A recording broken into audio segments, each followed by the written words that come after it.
Assalamualaikum warahmatullahi wabarakatuh. Innal hamdalillah nahmaduhu wa nasta'inuhu wa nastaghfiruh wa na'udzu billahi min syururi anfusina wa min sayyiati a'malina. Man yahdihillahu fala mudhillalah wa man yudlil fala hadiyalah. Ashhadu an la ilaha illallah wahdahu la syarikalah wa ashhadu anna Muhammadan abduhu wa rasuluh. Ya ayyuhalladzina amanu taqullaha haqqa tuqatih wa la tamutunna illa wa antum muslimun. Ya ayyuhan nasu taqu rabbakumul ladzi khalaqakum min nafsin wahidah wa khalaqa minha zawjaha wa batha minhuma rijalan katsiran wa nisaa'a wattaqullaha alladzi tasaaluna bihi wal arham innallaha kana 'alaikum raqibah. Ya ayyuhalladzina amanu taqullaha wa qulu qawlan sadida yuslih lakum a'malakum wa yaghfir lakum dhunubakum wa may yuti'illaha wa rasulahu faqad faza fawzan 'azima. Amma ba'd, fa inna asaqal hadithi kitabullah wa khairal hadi hadi Muhammadin sallallahu alaihi wasallam wa syarrul umuri muhdatsatuha wa kullu muhdatsatin bid'ah wa kullu bid'atin dhalalah wa kullu dhalalatin finnar. Ma'asal muslimin ikhwani fillah wa akhwati, bapak-bapak, ibu-ibu, saudara-saudari rahimani wa rahimakumullah. Alhamdulillah, segala puji bagi Allah Subhanahu wa taala yang mempertemukan kita kembali dalam kajian tafsir juz amma oleh Fadilatul Syekh Al-Allamah Abdurrahman bin Nasir As-Sa'di rahimallahu ta'ala. Semoga Allah Subhanahu wa ta'ala senantiasa menambahkan kepada kita ilmu yang bermanfaat dan al-amal as-saleh.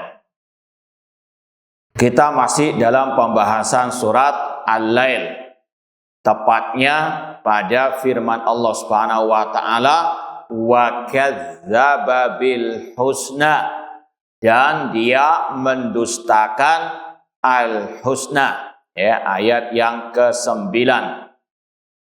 Pada pertemuan yang lalu sudah kita sampaikan apa di antara makna al-husna. Nah, di antara makna al-husna yaitu kalimatut tauhid la ilaha illallah.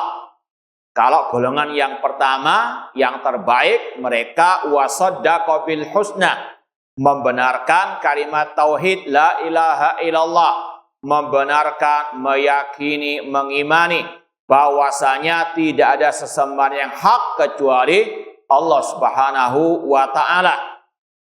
Kebalikannya, golongan yang kedua yang tercela ini, dia mendustakan al-husna. Di antaranya mendustakan kalimat tauhid la ilaha illallah, mendustakan kandungan dari kalimat tauhid, yaitu la ma'buda bihaqqin illallah. Ia tidak mengimani Allah satu-satunya sesembahan yang hak, sebagaimana kaum musyrikin jahiliyah.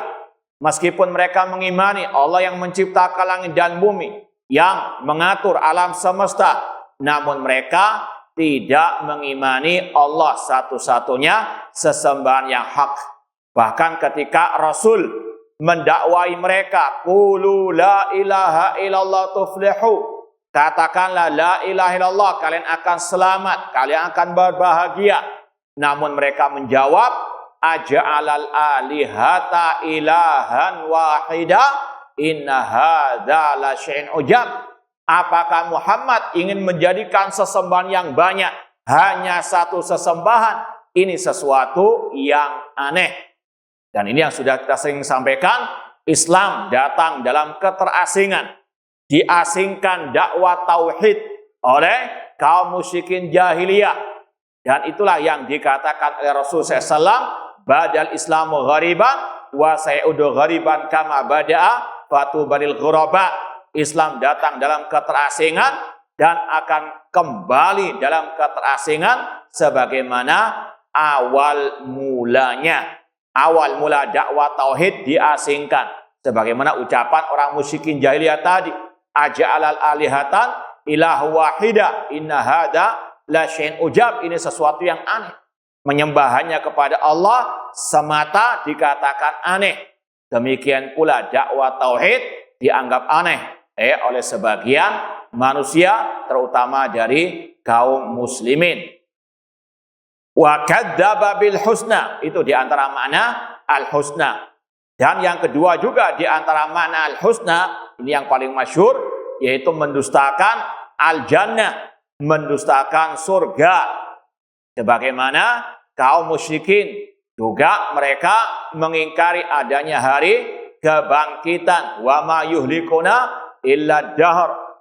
Demikian pula kalau kita ingat firman Allah, lilladzina ahsanul husna wa ziyadah. Dan bagi orang-orang yang berbuat kebaikan, bagi mereka al-husna. Rasul mentafsirkan al-husna adalah apa? Al-jannah. Itu diantara penafsiran al-husna.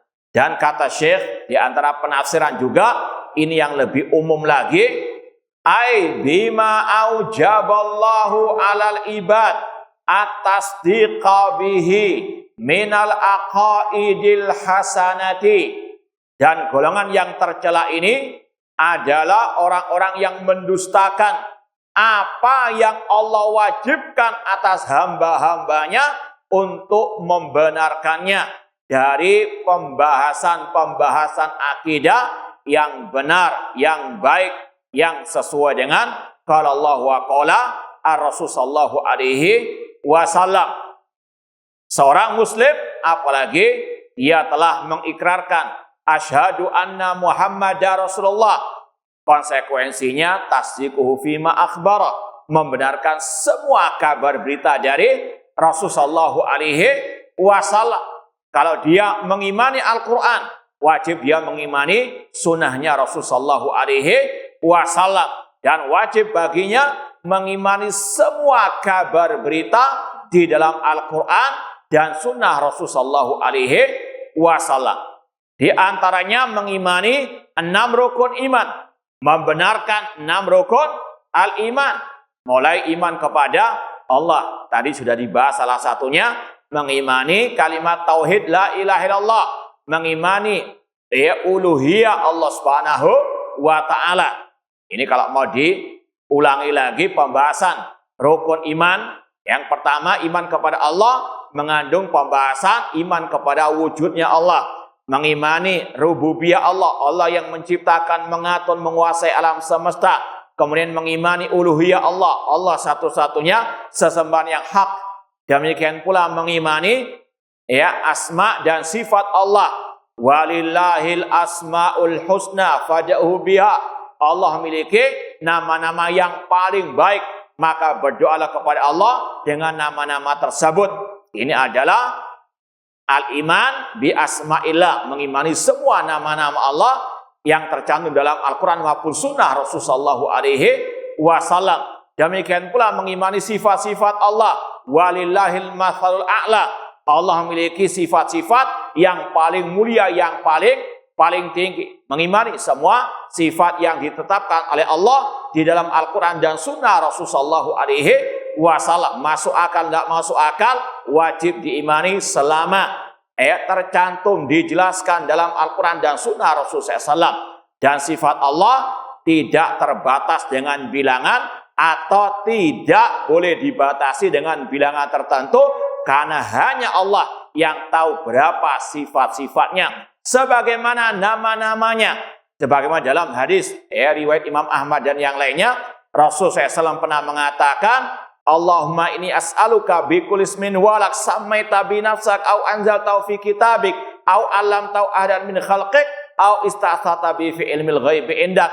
Ya Allah, aku memohon kepadamu dengan nama yang engkau milikinya, yang engkau namakan dirimu dengannya, yang engkau turunkan dalam kitabmu, yang engkau ajarkan kepada salah seorang dari hambamu, dan yang engkau simpan dalam ilmu ghaibmu. Ada nama-nama Allah minal asma'il husna yang tidak ada yang tahu kecuali Allah Subhanahu wa taala. Nama Allah tidak terbatas dengan bilangan tertentu. Demikian pula sifat Allah, karena setiap nama pasti mengandung sifat. Allah punya nama Al-Hayyu, sifatnya Al-Hayya kehidupan. Allah namanya Al-Alim, punya sifat Al-Ilmu. Allah punya nama Ar-Rahman Ar-Rahim, sifatnya Ar-Rahmatu. Allah punya nama Al-Hakim, sifatnya Al-Hikmah. Semua nama mengandung sifat. Maka kalau nama Allah tidak ada yang tahu berapa jumlahnya kecuali Allah, demikian pula dengan sifat Allah Subhanahu wa taala. Maka tidak boleh membatasi nama atau sifat Allah dengan bilangan tertentu. Intinya wajib mengimani semua nama-nama Allah dan juga sifat-sifat Allah Subhanahu wa taala. Allah punya sifat murka, Allah punya sifat ridha, punya sifat cinta, istiwa di atas arsy, tinggi di atas al-arsy, tinggi di atas langit. Allah punya sifat wajah, sifat tangan, sifat pendengaran, penglihatan, kehidupan, ilmu dan seterusnya. Seperti yang tercantum dalam Al-Quran dan Sunnah Rasulullah SAW. Dan ini ijma' para salaf. Sebagaimana yang dinukil oleh para ulama-ulama dalam kitab Akidah. Seperti dalam kitab Syarh Sunnah Imam Muzani, Usul Sunnah Imam Ahmad, Syarh Sunnah Imam Al-Barbahari, Akidah As-Salaf Ashabil Hadis Imam As-Sabuni. Sekali lagi, ijma' salaf menetapkan semua sifat-sifat yang Allah tetapkan bagi dirinya, dan ini juga diterangkan dengan panjang lebar dengan dalil-dalilnya oleh Imam Ibnu Khuzaimah, murid dari muridnya Imam Asy-Syafi'i, dalam kitabnya Kitab At-Tauhid, kitab yang spesial masalah sifat-sifat Allah Subhanahu wa taala. Sekali lagi, beliau merupakan murid dari muridnya Imam Asy-Syafi'i rahimahullah, Imam Ibnu Khuzaimah rahimahullah taala. Kemudian juga di antara wajib mengimani malaikat-malaikat Allah yang mengandung iman kepada wujud malaikat, nama-nama malaikat, sifat-sifat malaikat, tugas-tugas malaikat. Yang penting yang tercantum dalam Al-Quran dan Sunnah Rasulullah SAW. Mengimani para rasul-rasul Allah, mengimani bahwasanya mereka adalah utusan Allah, mengimani nama-nama para rasul yang global maupun yang terperinci. Demikian pula membenarkan semua kabar berita dari para rasul, dan demikian pula mengamalkan syariat para rasul, dan semua syariat telah dihapus dengan syariat Nabi kita Muhammad sallallahu alaihi wasallam. Kemudian mengimani kitab-kitab Allah, kurang lebih sama dengan iman kepada rasul. Mengimani Allah telah menurunkan kitab-kitab tersebut. Kemudian mengimani nama-nama kitab tersebut secara global maupun terperinci. Kemudian mengimani semua kabar berita yang ada dalam kitab-kitab tersebut, dan mengamalkan syariat Al-Quran sebagai penghapus semua kitab-kitab yang lainnya. Kemudian mengimani hari al-akhir, yaitu mengimani semua kabar berita setelah kematian. Al-iman bil yaumil akhir maknanya al-iman bima yakunu ba'dal maut. Mengimani semua kejadian setelah kematian yang tercantum dalam Al-Quran dan Sunnah Rasulullah SAW. Mulai orang itu meninggal dunia sampai nanti masuk surga, masuk neraka, kejadian-kejadian yang telah dijelaskan dalam Al-Quran dan Sunnah wajib diimani. Di antaranya tentang azab kubur. Azab kubur itu hakun. Sebagaimana dalam surat Ghafir Allah mengatakan, an-naru yuraduna 'alaiha ghuduwan wa asyiya. Wa yauma taqumu sa'atu adkhilu ala fir'aun asyadal adzab. Api neraka ditampakkan kepada Fir'aun dan para pengikutnya pagi dan petang hari. Kata Imam Ibnu Katsir, ini adalah dalil yang paling besar bagi Ahlussunnah dalam menetapkan adanya azab kubur di alam barzakh, ditambah dengan hadis dari Rasulullah SAW. Di antaranya doa sebelum salam atau pada waktu tasyahud akhir, Allahumma inni a'udzubika min adzabil qabr. Ya Allah, aku berlindung kepadamu dari azab kubur. Ini wajib untuk dibenarkan. Masuk akal, tidak masuk akal. Akal harus ditundukkan dengan ad-dalil, karena akal bisa keliru, akal terbatas. Sedangkan Al-Quran dan Sunnah pasti benar, karena itu dari wahyu Allah Subhanahu wa taala. Al-haqqu mir rabbika, kebenaran dari Rabbmu, dari Al-Quran maupun Sunnah Rasulullah sallallahu alaihi wasallam. Adapun golongan yang tercela ini mereka mendustakan hal-hal tersebut. Demikian pula mendustakan takdir Allah Subhanahu wa taala. Sebagaimana pernah suatu saat Abdullah bin Umar radhiyallahu anhuma diberitahukan tentang kelompok yang muncul di negeri Basra, yaitu kelompok Al-Qadariyah yang mengingkari takdir Allah Subhanahu wa taala.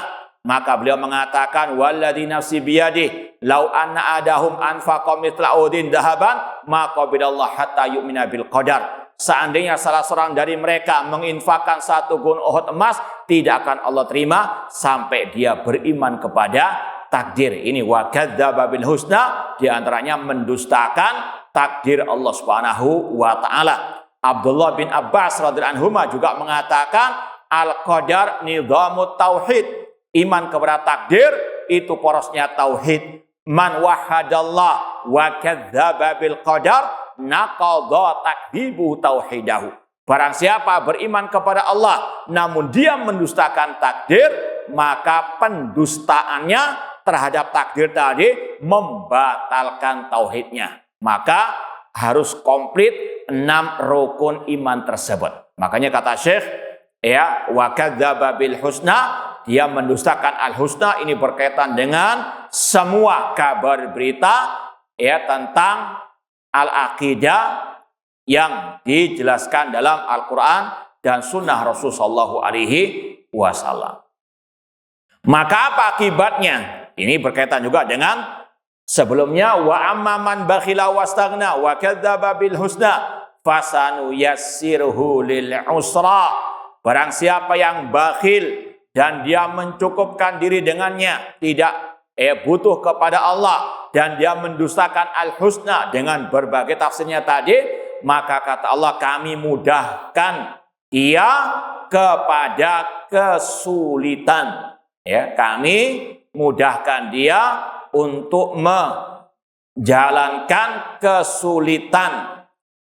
Ai lil halatil usra, kami jadikan keadaannya sulit, wal khisaludz zamimah, dan kami akan timpakan kepadanya berbagai macam perangai-perangai yang tercela. Bi an yakuna muyassaran lisyarr, di antaranya dengan Allah mudahkan dirinya kepada kejelekan. Terkadang Allah mengazab sebagian manusia bukan azab fisik, bukan sebagaimana misalnya Allah menenggelamkan Fir'aun di laut, bukan itu saja yang kelihatan fisiknya diazab. Bukan sebagaimana kaum Nabi Nuh ditenggelamkan di banjir, bukan itu saja. Bukan hanya azab fisik, bukan azab jasmani, namun juga azab rohani. Apa maksudnya? Yaitu tadi, semakin dimudahkan menuju kepada kejelekan, kepada kesyirikan, kebid'ahan, kemaksiatan. Semakin sukses satu kemaksiatan, dibukakan kemaksiatan yang lain. Semakin syirik, dibukakan kesyirikan yang lainnya, dan seterusnya. Ini sebagaimana yang sudah firmankan oleh Allah Subhanahu wa taala, falamazaghu azaghallahu qulubahum. Ketika mereka menyimpangkan diri mereka, semakin Allah simpang, semakin Allah sesat.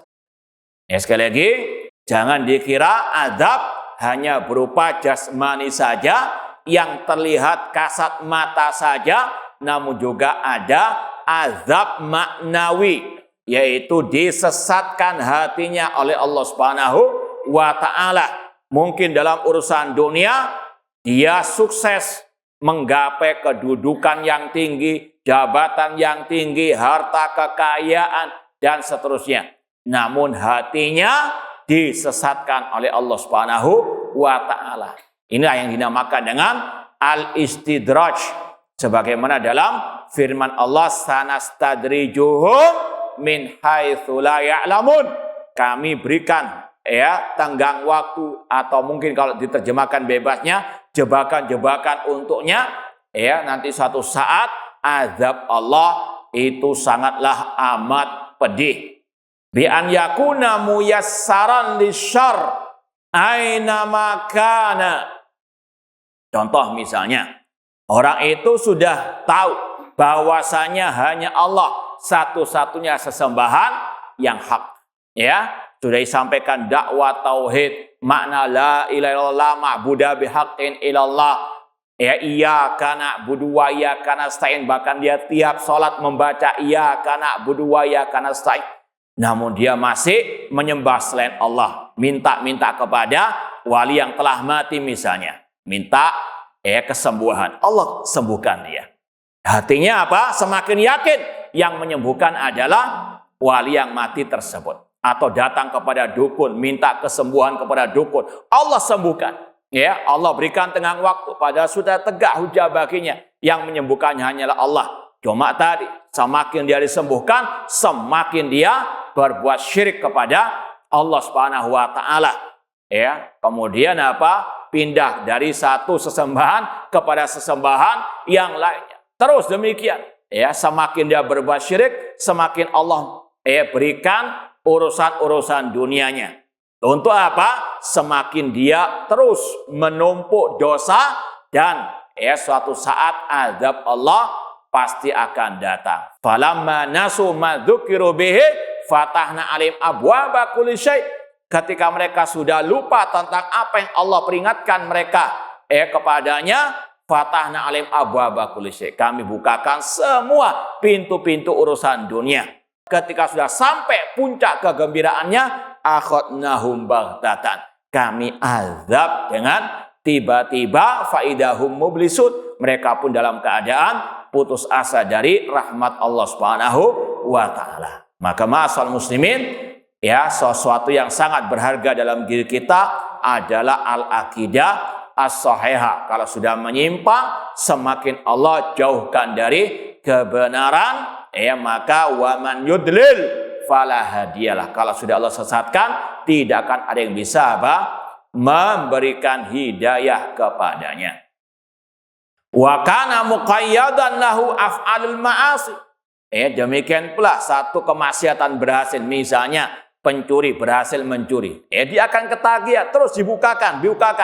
Namun suatu saat akan ada azabnya di dunia maupun di akhirat dan seterusnya. Mungkin dia mendolimi orang lain, mengambil hartanya, mengambil tanahnya, sedangkan Rasul mengatakan la'anallah man ghayyara manal ardi. Allah melaknat orang yang mengambil atau yang merubah tanda batas orang lain. Mungkin sekali berhasil, dua kali berhasil, terus dibukakan. Mungkin sejengkal berhasil, dua jengkal. Lama-lama puluhan hektar dia ambil, naudzubillahi min dzalik. Allah berikan dunia tersebut, namun suatu saat akhadnahum, kami azab sebagaimana ancaman tadi. Rasul mengatakan la'anallah man ghayyara manal ardi. Allah melaknat orang yang merubah tanda batas orang lain. Maka sekali lagi hati-hati, nas'allaha al-afiyah. Semoga Allah memberikan kepada kita keselamatan di dunia wal akhirah. Kemudian kata Allah dalam ayat berikutnya, wa ma yughni anhu maluhu. Golongan yang kedua ini setelah Allah sesatkan, setelah dia menyesatkan dirinya terlebih dahulu, maka tidak bermanfaat baginya hartanya.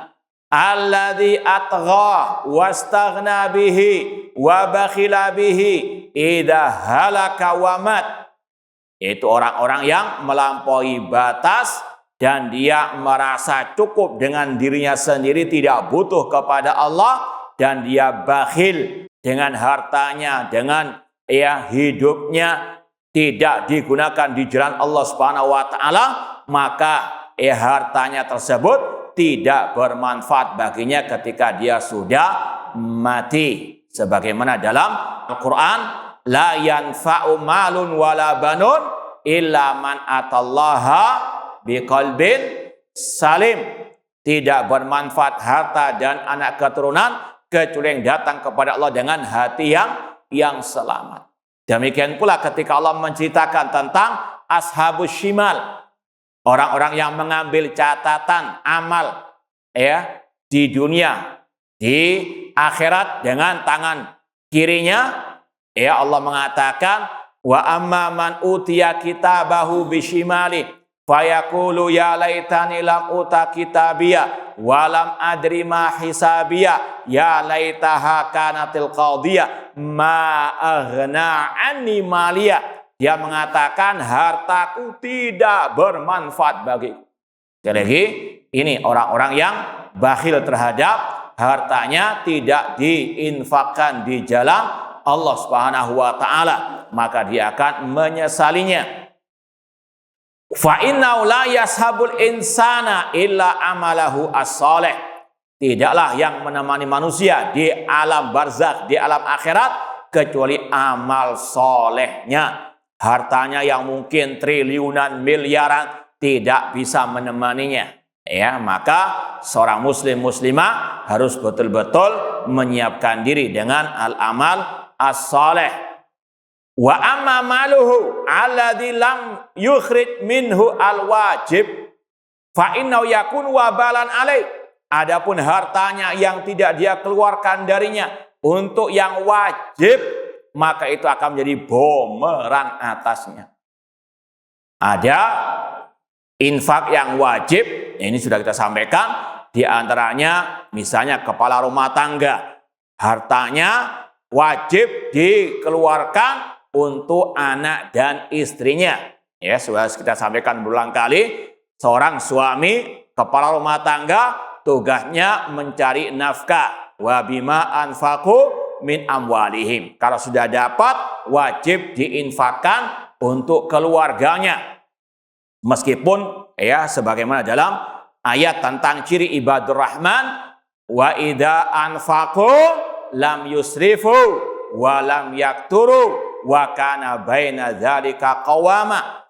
Dan ibadur rahman apabila menginfakkan hartanya, mereka tidak bakhil, tidak meremehkan, dan juga tidak berlebih-lebihan. Lam yusrifu wa lam yakturu, tidak berlebih-lebihan dan tidak pula bakhil. Wa kana baina dzalika qawama, pertengahan. Di antaranya menginfakkan untuk anak dan istrinya. Ini wajib bagi setiap kepala rumah tangga. Dan ini tidak boleh diremehkan oleh orang-orang yang tadi beriman kepada Allah dan hari akhir. Kalau dia seandainya mampu namun bakhil kepada keluarganya, wabalan alaih, ada pertanggungjawaban di hari kiamat. Naudzubillahi min dzalik. Fa innahu yakunu wabalan alaih lam yuqaddim minhu li akhirati syai'an. Demikian pula masalah infak yang wajib juga zakatul almal. Bagi yang sudah punya harta sampai kepada nisabnya 85 gram emas, kemudian sudah setahun lamanya tidak dikeluarkan untuk berzakat, zakatul mal, maka Allah ancam dengan firman-Nya, walladzina yaknizuna dzahaba wal fiddata wala yunfikunaha fi sabilillah fabashirhum bi'adzabin alim yauma yuhma 'alaiha fi nari jahannam fatukwa biha jibahuhum wa junubuhum wa dhuhuruhum. Kata Allah, dan orang-orang yang tidak menginfakkan hartanya di jalan Allah, dia hanya simpan emas dan peraknya, tidak dia infakkan di jalan Allah, maka berilah kabar gembira dengan azab yang pedih. Apa azabnya? Yauma yuhma 'alaiha fi nari jahannam. Pada hari ketika hartanya tersebut dipanaskan di dalam api neraka jahanam, kemudian disetrikakan di dahinya, pinggangnya, dan juga di punggungnya. Ini sekali lagi azab bagi yang tidak mau menginfakkan hartanya di jalan Allah, terutama yang wajib hukumnya. Fa inna yakunu wabalan alaih lam yuqaddim min li akhirati syai'an. Apalagi kita ingat juga sabda Rasulullah sallallahu alaihi wasallam, la tazulu qadama ibni adam min indi rabbih hatta yus'al an khamsin. Kata Rasul, tidak bergeser telapak kaki manusia dari sisi Allah pada hari kiamat sampai ditanya tentang 5 hal. Di antaranya an malihi min aina iktasabahu wa fima anfaqahu. Tentang hartanya, dari mana dia peroleh, dan untuk apa. Semuanya ada pertanggungjawaban di hari kiamat kelak. Ini ayat yang ke-11. Kemudian Allah berfirman, Inna alaina lal huda. Sesungguhnya atas kamilah memberi petunjuk. Ini ada dua penafsiran ulama. Yang pertama di sini disebutkan oleh Syekh Abdul Rahman As-Sa'di, maknanya innal hudal mustaqim tarikuhu yusilu ilallah wa yudni min ridha. Sesungguhnya petunjuk yang lurus itu bisa mengantarkan seseorang kepada Allah dan mendekatkan kepada ridha Allah. Ini penafsiran yang pertama. Sesungguhnya petunjuk yang lurus itu jalannya mengantarkan kepada Allah, kepada surga Allah, mendekatkan kepada ridha Allah. Dan tidak ada jalan yang lurus, tidak ada petunjuk yang lebih baik daripada petunjuknya Nabi kita Muhammad sallallahu alaihi wasallam. Seperti yang disabdakan sendiri oleh Ar-Rasul SAW dalam khutbatul hajah yang kita baca setiap kajian kita. Hadisnya dalam Sahih Muslim. Rasul mengatakan, khairul huda huda Muhammadin sallallahu alaihi wasallam. Rasul mengatakan sebaik-baik petunjuk adalah petunjuk Nabi Muhammad sallallahu alaihi wasallam. Dan seorang muslim muslimah wajib meyakini tidak ada jalan yang bisa mengantarkannya kepada Allah, kepada ridha Allah, kepada surga Allah, kecuali jalannya Ar-Rasul sallallahu alaihi wasallam. Inilah yang Rasul sabdakan, ya, sebagaimana kata Abdullah bin Mas'ud radhiyallahu taala anhu, khattalana Rasulullah khattan biyadi. Rasul SAW pernah menggaris satu garis yang lurus seraya membaca ayat wa anna hadza sirati mustaqim, inilah jalanku yang lurus. Tsumma khata khututan an yamin wa an shimali. Kemudian Rasul menggaris garis yang banyak di kanan dan kiri beliau seraya mengatakan hadis subul laisa minha sabilun illa li syaitan yad'u ilai. Tidaklah jalan yang banyak di kanan di kiri tersebut kecuali ada setan yang menyuruh kepadanya. Ini kata Rasul, ini kata Abdullah bin Mas'ud, jalan kebenaran cuma satu, yaitu jalannya Rasul SAW dan para sahabat Rasul. Ma'ana alaihi wa ashabi. Dalam hadis yang sahih, Rasul mengatakan sataftariqu hadil umma ala 73 firqah kulluha finnar illa wahidah. Umat Islam akan terpecah menjadi 73 kelompok, semuanya diancam masuk neraka kecuali satu. Ketika ditanya, man ya Rasulullah, siapa yang selama itu ya Rasulullah? Rasul menjawab, ma'ana alaihi wa ashabi, yang mengikuti aku, kata Rasul, dan para sahabat. Dan itu cuma satu jalan, tidak berbilang. Ya, al-haqqu wahidun la yata'addad. Kata para ulama, kebenaran cuma satu. Al-haqqu min rabbika, kebenaran dari Rabbmu, yaitu yang berdasarkan Al-Quran dan Sunnah dengan pemahaman para as-salafus saleh. Dan itu yang bisa mengantarkan kepada Allah Subhanahu wa taala. Al-Imam Ibnu Qayyim rahimahullah mengatakan, walihada fa inna tariq al-musil ilallahi wahidun, bahwasanya jalan yang bisa mengantarkan kepada Allah cuma satu.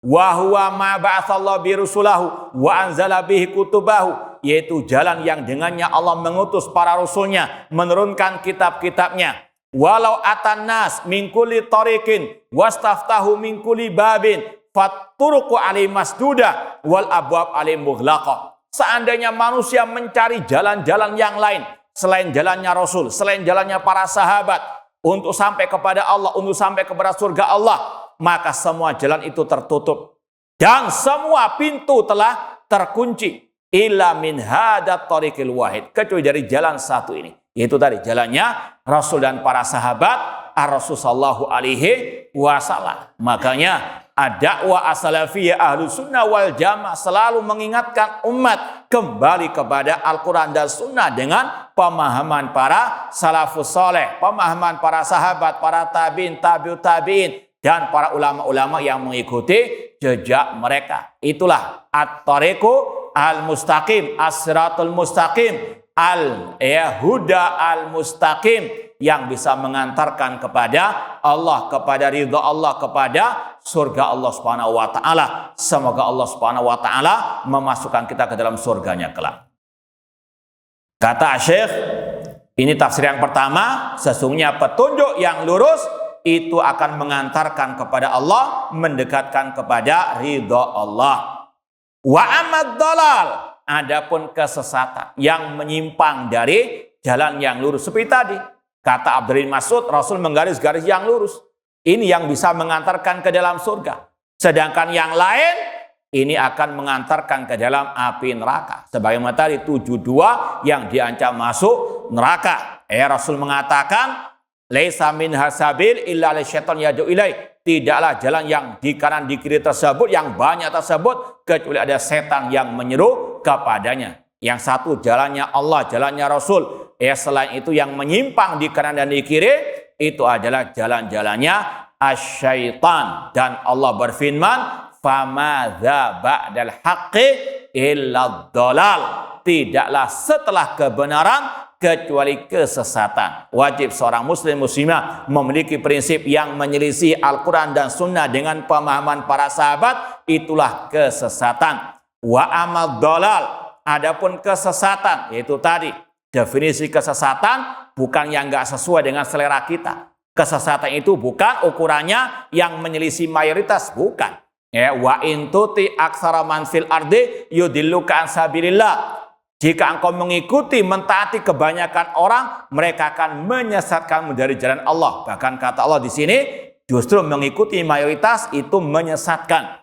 Maka ukuran, tolak ukur, barometer kesesatan yang menyelisihi kebenaran tadi. Kebenaran itu adalah kalau Allah, Al-Quran, As-Sunnah, dan pemahaman para salaf. Yang menyelisih itu berarti dia sesat. Ini ukuran ad-dhalal. Famadza ba'dal haqqi illa dhalal. Wallahu ta'ala a'lam. Kurang lebihnya mohon maaf. Wa jazakumullahu khairan. Aqulu qouli hadza wa akhiru da'wana anil hamdulillahi rabbil alamin. Wassalamualaikum warahmatullahi wabarakatuh.